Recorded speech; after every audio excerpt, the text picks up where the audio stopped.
Merry Christmas, everyone. I thought since Moon Knight was very popular this year, as was Doctor Strange, I would talk about an Ultimate Spider-Man Christmas episode about Moon Knight and Spider-Man fighting Mysterio in Doctor Strange's home, aka the Sanctum Sanctorum, which checks all the boxes.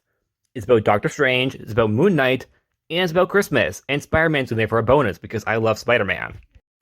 Now, Spider-Man is house sitting for Doctor Strange for Christmas when a little girl randomly pops up after being chased down by Moon Knight, who Spider-Man doesn't know is actually a hero. Now, him and this little girl are actually stuck in the Sanctum Sanctorum due to the fact that Moon Knight's outside and will attack the little girl if she comes out. So they decide to try and enjoy their Christmas together, even making dancing gingerbread cookies. However, we find out this isn't just any little girl, nor is she even a little girl, but a teenager using magic to disguise herself as one. She's the daughter of Mysterio, who we learn was an old Spider-Man villain, who had actually lost his life after falling off a bridge. Now, she wants revenge, blaming Peter for his death, and actually wanted inside the Sanctum Sanctorum to steal her father's helmet that Doctor Strange had held onto. And once she gets her hands on it, she then becomes the new Mysterio. She also then turns the dancing gingerbread men into giant monsters, who really still look cute to me. This plot is also very similar to Spider-Man 3, with Harry Osborn wanting revenge on Spider-Man for blaming him for his father's death, only for it to actually reveal to be an accident.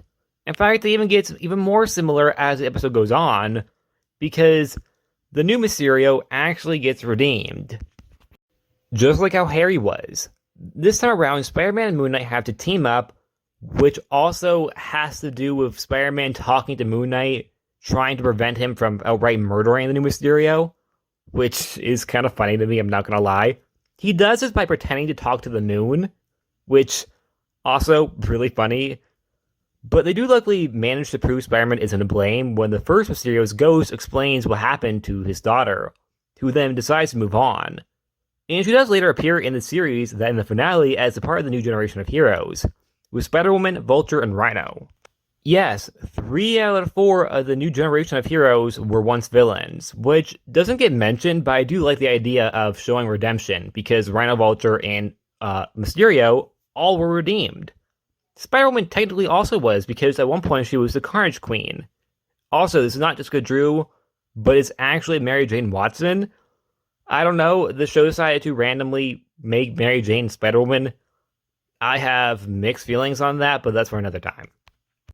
I like this episode, it was a lot of fun. I really like the interactions between Moon Knight and Spider-Man. But it doesn't have to be a Christmas story, really at all. But it is nice to see the show's version of Moon Knight and Mysterio due to the fact that they have yet to appear. Also, I like the idea of having a female Mysterio due to the fact that Spider-Man doesn't really have any female villains that aren't redeemable like Silver Sable and Black Cat. Although yet again, despite the fact that Mysterio and the villains has never been redeemed, here she was. So maybe I take that back. But regardless, I thought she was a pretty okay character, and I would be able to see her in the comics. And that's it. Like always, please like, subscribe, and I'll see you guys next time. Bye.